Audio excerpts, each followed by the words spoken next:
আমরা জোর দিয়েছি উন্নয়নে এবং অধিকাংশ গ্রাম পঞ্চায়েত এবং পৌরসভার লোকেরা পালিয়ে গেছে, কেউ তাদের তাড়িয়েও দেয়নি। ওদের মধ্যে দুটো গ্লানি কাজ করছে, একটা হচ্ছে ছাপ্পা মেরে জিতেছে তো মানুষের ভোটে যেতে, আর দ্বিতীয় হচ্ছে আবাস যোজনা থেকে শুরু করে ঠিকাদারদের কাছ থেকে এত অগ্রিম নিয়ে রেখেছে, এই যে বিপর্যয়, রাজনৈতিক বিপর্যয়, টাকা ফেরত দিতে হবে, সেই জন্য পালিয়েছে ওরা। কিন্তু পঞ্চায়েত পুরসভা বন্ধ থাকার জন্য সাধারণ মানুষের অসুবিধা হচ্ছে। আমরা আজকে বলে দিলাম যে পঞ্চায়েতে সচিব আছে, সচিব কাজ করবেন, পঞ্চায়েত অফিসকে অচল করে রাখার কোনো অধিকার কোনো ব্যক্তি বা কোনো দলের নেই। পঞ্চায়েত সমিতির তো এক্সিকিউটিভ অফিসার হচ্ছেন বিডিও, তিনি কাজ করবেন। আমাদের সমস্ত স্কিম চালু করতে হবে। তৃতীয়ত, কেন্দ্রীয় সরকারের সমস্ত স্কিমে যুক্ত হয়ে গেছি আমরা, তার সুফল যাতে আগামী জুলাই মাস থেকে জনগণ পায়, তার জন্য প্রাথমিক যে কাজ, আয়ুষ্মান ভারতের পোর্টাল, বিশ্বকর্মা যোজনার এমএসএমই ডিপার্টমেন্টের কমিটি তৈরি করে ট্রেনিংয়ের প্রস্তুতি, আরও নতুন 15 লক্ষ মা বোন দিদিকে উজালার 400 টাকা কম গ্যাসের সুযোগ পাইয়ে দেওয়া, উজালা 3। এরকম অসংখ্য জায়গায় রয়েছে যেগুলো নেগলেক্ট হয়েছিল।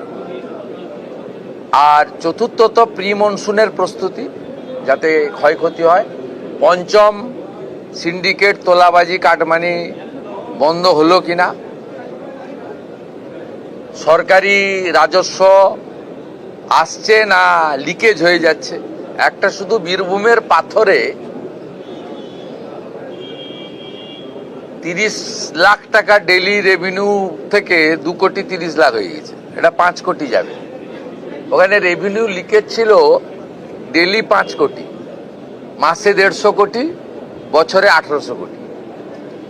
কি টাইপের রেভিনিউ লিকেজ হয়েছে, এটা একটা এক্সাম্পল। এটা সব জায়গায় আছে, পশ্চিম বর্ধমান, পূর্ব বর্ধমানে, বালিতে তো ভয়ঙ্কর।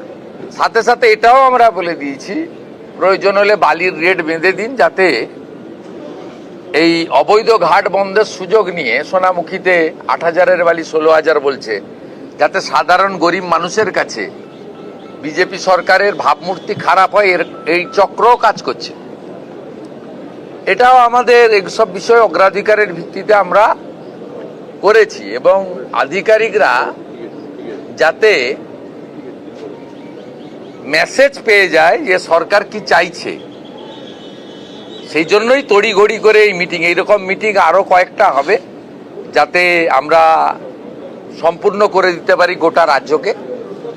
এবং আজকে আমরা এখানে এই জোনে মোট 57টা সিট রয়েছে। 50 জন বিজেপির এমএলএ, 50 জনই এসছেন, ইনক্লুডিং মাই মিনিস্টার্স কলিগ। 7 জন টিএমসির এমএলএ কে আমরা ডেকেছিলাম। কালকে মুরারইর এমএলএ আমাকে মেসেজ করেছিল যে আমি আসবো, সম্ভবত আসেনি না, ঠিক আছে। তা আগে 5 বছর মমতা ব্যানার্জি আমাদের ডাকতেন না, বর্তমান বিজেপির মুখ্যমন্ত্রী ওনাদের ডেকেছেন। আগে বিজেপির এমপিদের ফোন ধরতো না বিডিওরা, ডিএম তো দূরের কথা, দিশার মিটিং হতো না। আমাদের 2 এমপিকে আমরা মঞ্চে বসিয়েছি, তাদেরকেও যুক্ত করেছি। যেখানে যেখানে বিজেপির এমপি আছে তাকেও যুক্ত করতে হবে। তারা দিল্লি থেকে টাকা নিয়ে আসবে, এনএইচ এর স্কিম, রেলের স্কিম, সব ওরা দায়িত্ব নিয়ে আসবে। ডবল ইঞ্জিনের সুফল আমরা মানুষকে পৌঁছে দিতে চাই। পরিশেষে দুর্গাপুরে শিল্পাঞ্চলের বিষয়ে আমাদের 2-3 মাস আপনারা দিন। এখানে লক্ষণ ঘোড়াই, চন্দ্রশেখর ব্যানার্জি, আমাদের পার্থ ঘোষ, বিজন মুখার্জি, অগ্নিমিত্রা পাল, কৃষ্ণেন্দু মুখার্জি, ডক্টর অজয় পোদ্দার, জিতেন তিওয়ারি, আমাদের সবাই বলেছেন যে একদম আসানসোল, চিত্তরঞ্জন, অন্ডাল থেকে দুর্গাপুর পর্যন্ত এটাকে প্রায় খরা করে দিয়েছে। সেল, অন্যান্য যা অর্গানাইজেশন আছে, সেন্ট্রাল গভর্নমেন্ট, স্টেট গভর্নমেন্ট, আমরা একসঙ্গে মিলে এখানে কিভাবে শিল্পে জোয়ার আনতে পারি, বিকল্প কর্মসংস্থানের সুযোগ দিতে পারি, এটাও আছে, কিন্তু আমরা ওই হাততালি কুড়ানোর জন্য ওই দেউচিয়া পাচামির মতো ফ্রড কথাবার্তা বলি না, বলবো না। আমরা সিদ্ধান্ত নিয়েছি কথা কম কাজ বেশি, যা বলবো ভেবে বলবো, আর যেটা বলবো সেটা করে দেখাবো। আর লাস্ট আপনাদের বললাম, আজকে মুখ্যমন্ত্রী এসেছিলেন, 5 জন মন্ত্রী এসেছিলেন, চিফ সেক্রেটারি ডিজিপি এসেছিলেন, রাস্তা বন্ধ হয়েছে? এর আগে সরকারের এই ধরনের প্রশাসনিক সভায় 2 থেকে 4 কোটি টাকা খরচ হতো। আজকে আমাদের ন্যূনতম যেটুকু না করলে নয়, সবাই দুপুরের পরে যোগদান করলেন, সন্ধ্যার সময় বেরিয়ে বাড়ি চলে গেলেন। আমরা প্রশাসনিক খরচ কমানোর উদ্দেশ্য নিয়েই অপ্রয়োজনীয়, বিগত দিনের সরকারের সময় 3 দিন ধরে সব শুট বুক থাকতো, 40 জন আইএস, 50 জন আইপিএস, 7,000 পুলিশ এবং কয়েক কোটি টাকা জলে ফেলা হতো। আজকে এগুলো আশা করি দেখতে পাননি, ভবিষ্যতেও আমরা সুযোগ দেব না এসব দেখার। এটা pro people government, double engine government. এই গভর্নমেন্ট মানুষ যা চায় তাই করবে। আপনার সরকার আপনার পাশে, আপনারা এই সুযোগ পরিষেবা আপনারা পাবেন, এটাই ছিল আমাদের মূল বিষয়। আমাদের ইতিমধ্যে নবান্নতে ডিবিসির চেয়ারম্যান আইএস সুরেশ কুমারকে রেখে মিটিং হয়ে গেছে, কোঅর্ডিনেশন মিটিংও হয়ে গেছে। আমরা 5টা জোনে ভাগ করেছি। এমনি সব জায়গায় বিডিও এসডিওরা ইরিগেশনকে নিয়ে করবে, 5টা জোনে ভাগ করেছি আমরা। নিম্ন দামোদর, ঘাটাল, কান্দি, মালদা, উত্তরবঙ্গ, 5টা জোনে বিভিন্নভাবে ভাগ করা হয়েছে, যেখানে এই জলে মনসুনের সময় বিগত দিনে ঘটনাগুলো ঘটে এবং মানুষ কষ্ট পায়। আমরা এক্ষুনি 100% সলিউশন করতে পারবো না, কারণ আমরা একদম খুব অল্প সময়ের জন্য দায়িত্ব নিয়েছি।